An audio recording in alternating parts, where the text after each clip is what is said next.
Alright, hello everybody. My name is Austin and I'm about to start building a very small tiny house. It'll be more of a travel trailer than an actual home, but it should use basically the same building techniques. I've always wanted to build a tiny home, so I figured this would be a good way to learn how and dip my toes in. So here you can see I just bought a 5 by 8 foot trailer from the Tractor Supply company. It's rated for 1,600 pounds, which should be plenty for what I'm planning to build.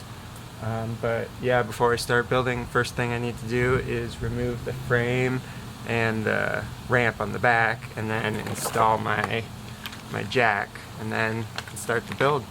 Here we go.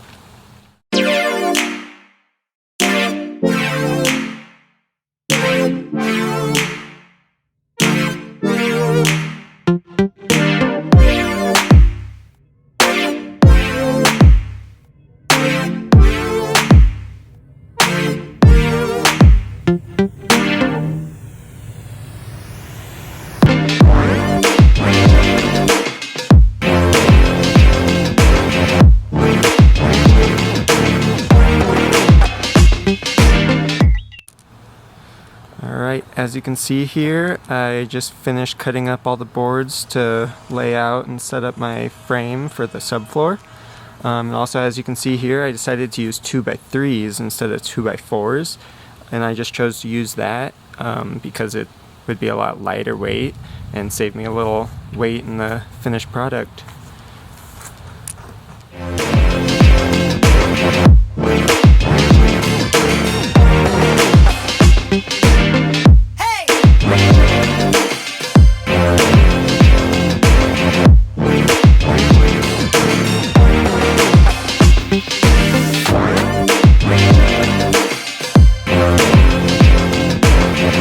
As you can see here, I finished framing up the floor. So now I'm going to be using this aluminum flashing, cutting big strips out of it so I can put it on the bottom and help protect it from rocks and dirt and water as it drives down the road.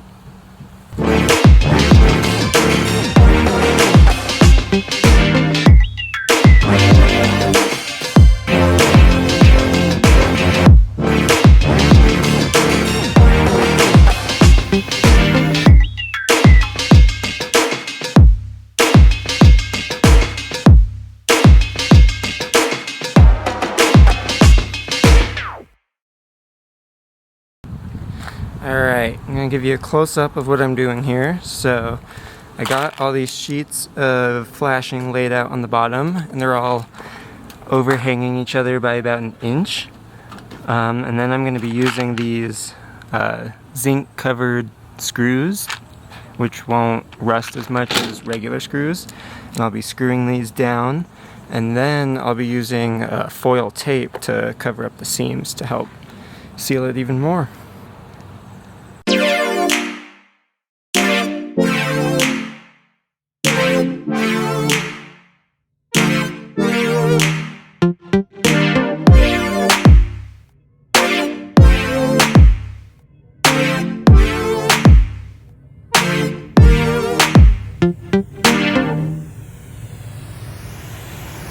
Okay, so now that I have the whole floor flashed and sealed, the next step is to actually mount it onto the trailer, and to do that I'll be using these 5/16 inch bolts. I wasn't sure if they'd be thick enough originally, but after doing a little research I found out that they will be plenty strong, since I'll be using 8 of them to hold it to the trailer.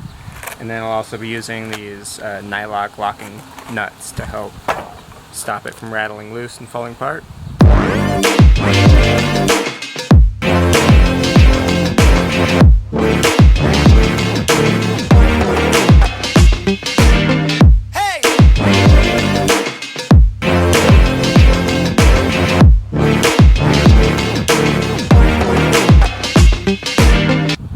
So I got the frame up on the trailer now, but I realized there are some gaps here between the metal and the wood where water could potentially get in and get into the insulation. So I'm gonna put some strips of wood underneath this metal here and nail it up into the wood. So that should hopefully seal it the rest of the way.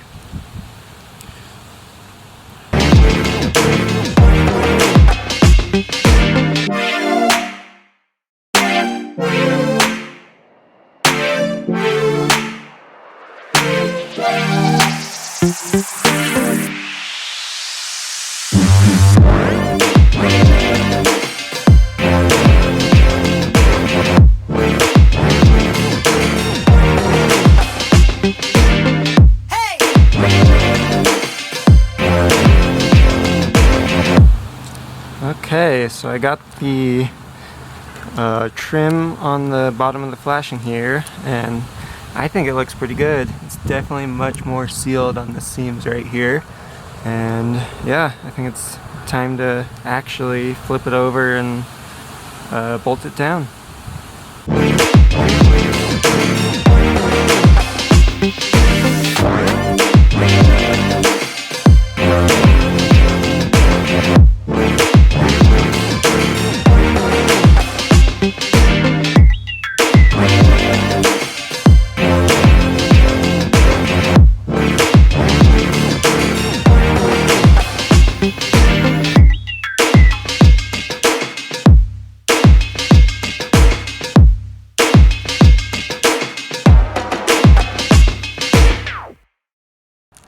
For these bolts here, I drilled some holes through the wood, and then I also drilled holes through the metal beam that runs along underneath these pieces of wood here.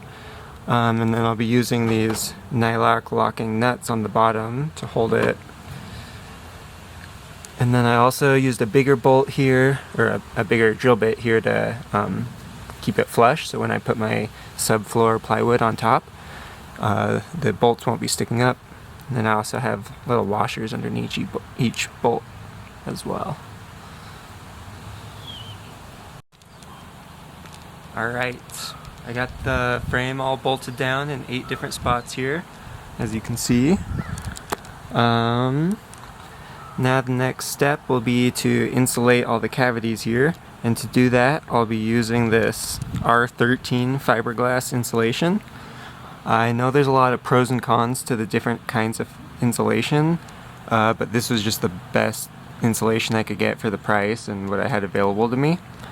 And then once I put the insulation in, then I'll be putting some of this Tyvek house wrap on top to help waterproof it and keep it protected.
you go. I finished up wrapping the outside of the framing here, and I tucked in the extra underneath just so it'll help seal even more. And then I screwed on this 5/8 inch sheet of OSB on top, and now the subfloor is complete. So the next step will be framing up the walls and yeah, working on the roof.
Got the framing on the walls all done. Now I'll start working on the rafters for the roof. But as you can see here, the front of the trailer will just be a solid wall because that's where the most rocks and dirt will fly up while it's driving down the road, and I didn't want to put a window there that could get cracked. Then on the side here, there will just be this one long skinny window. Now on the back over here, there will be a little diamond shaped window up near the top. Now on this far side, I'll have another long skinny window and then the big door opening.